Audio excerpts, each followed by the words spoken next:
Hi friends, అందరికీ good morning అండి. అందరూ బాగున్నారా? నేనైతే బాగున్నాను. ఈరోజు వీడియో ఏంటంటే మనం స్టవ్తో పని లేకుండా ఒక సింపుల్ స్వీట్ అయితే చూద్దాము. వీడియోలోకి వెళ్ళిపోయే ముందు మా వీడియోస్ మీకు నచ్చినట్లయితే ఫ్రెండ్స్ వెంటనే లైక్ చేయండి, షేర్ చేయండి, కమెంట్ చేయండి. అట్లాగే సబ్స్క్రైబ్ చేయడం మాత్రం మర్చిపోదు ఫ్రెండ్స్. అందరు వీడియోస్ చూస్తున్నారు కానీ ఎవరు సబ్స్క్రైబ్ చేసుకోవట్లేదు. వీడియో నచ్చితే మాత్రం ఖచ్చితంగా సబ్స్క్రైబ్ చేసేసుకోండి. ఇంకా లేట్ చేయకుండా వీడియోలోకి అయితే వెళ్ళిపోదాము.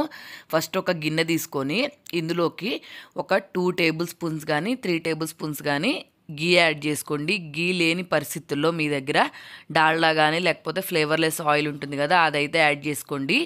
ఇది యాడ్ చేసుకున్న తర్వాత మనం ఒక కప్ కానీ గ్లాస్ కానీ క్వాంటిటీతో షుగర్ అయితే యాడ్ చేసుకోవాలి. నేనైతే గ్లాస్ తీసుకున్నాను. ఒక half glass sugar powder add చేసుకుంటున్నాను. షుగర్ని పౌడర్ చేశాను. మీరు కావాలనుకుంటే డైరెక్ట్గా షుగర్ వేసుకున్నా పర్లేదు, కానీ షుగర్ పౌడర్ వేసుకుంటేనే షుగర్ తొందరగా కరిగిపోతుంది. కాబట్టి మనము స్టవ్ కూడా వెలిగించట్లేదు కదా, కాబట్టి పౌడరే యూజ్ చేయాలని చెప్పి పౌడర్ యూజ్ చేశాను. ఈ రెండు బాగా కలిసిపోయేటట్టు బాగా మిక్స్ చేసుకున్నాను. దీని తర్వాత మనము ఏ కప్పుతో అయితే ఏ గ్లాస్తో అయితే పంచదార తీసుకున్నామో దాంతో శనగపిండి అయితే యాడ్ చేసుకోవాలి. నేనేం చేశానంటే నాకు షుగర్ కన్సిస్టెన్సీ కొంచెం తక్కువ కావాలనుకున్నాను, అందుకని ఒక 2 టేబుల్ స్పూన్స్ ఎక్స్ట్రా శనగపిండి అయితే యాడ్ చేశాను. మీరు కూడా అంతే, కావాలనుకుంటే షుగర్ క్వాంటిటీ తగ్గాలన్నా ఎక్కువ అవ్వాలన్నా పెంచుకోండి. నేనైతే కప్పు కరెక్ట్గా చెప్పాను.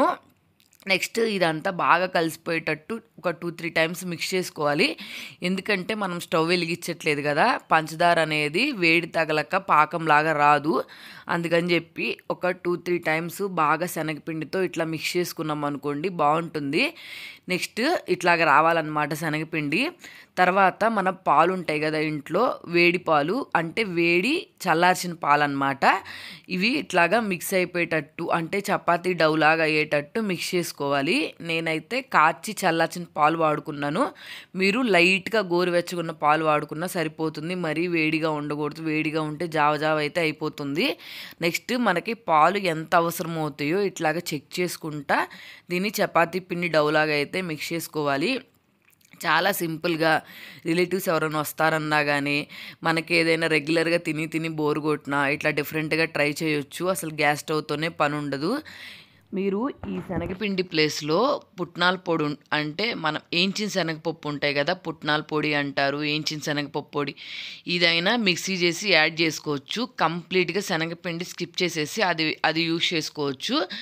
మరీ డైరెక్ట్గా అదే కాకుండా పల్లీల పొడి పుట్నాల పొడి రెండు కొంచెం కొంచెం యాడ్ చేసుకునైనా ఈ కన్సిస్టెన్సీలో చేసుకోవచ్చు. టేస్ట్ అయితే చాలా బాగుంది. ఇప్పుడు ఇలా మొత్తం డౌలా కలిపేసుకున్న తర్వాత చేతికి నూనె కానీ నెయ్యి కానీ ఏదో ఒకటి రాసేసుకొని ఇట్లాగా చిన్న చిన్న బాల్స్ లాగా చేసుకున్నామంటే అప్పటికప్పుడు ఇన్స్టెంట్గా గ్యాస్ లేకుండా స్వీట్ అయితే రెడీ అయిపోతుంది. టేస్ట్ అయితే సూపర్గా ఉంది, నాకు బాగా నచ్చింది. ఎందుకంటే నేను కొంచెం స్వీట్స్ తింటాను, ఎప్పుడు తినే స్వీట్సే తిని బోరు కొట్టిద్ది కదా, కాబట్టి డిఫరెంట్గా ఉంది స్వీట్ అయితే మాత్రం. లేకపోతే మీరు నెయ్యి కానీ నూనె కానీ రాసుకోపోతే ఈ లడ్డు అనేది పర్ఫెక్ట్గా రాదు.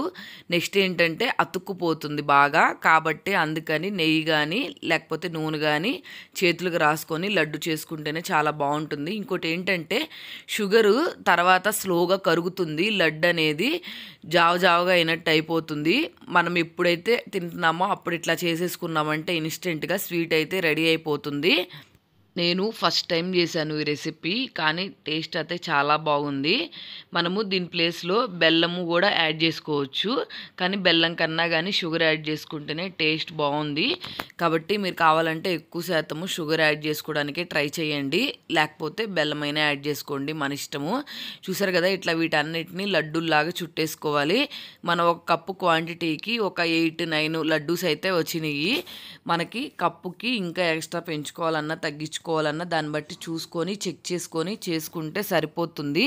ఒకసారి ట్రై చేయండి మీరు ఖచ్చితంగా, మీకైతే డిఫరెంట్గా తిన్న ఫీల్ అయితే వస్తుంది. నాకైతే అలాగే అనిపించింది.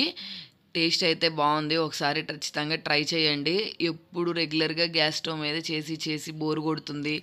నెక్స్ట్ ఏంటంటే మనకి ఒక్కోసారి ఇన్స్టెంట్గా చుట్టాలు ఎవరైనా వస్తున్నారని అది కూడా గ్యాస్ అయిపోతుంది. ఇంట్లో ఏం చేయటానికి ఉండదు. మన ఇంట్లో హస్బెండ్ లేకపోయినా బయట నుంచి ఏ ఒకటి తెచ్చే వాళ్ళు ఉండరు.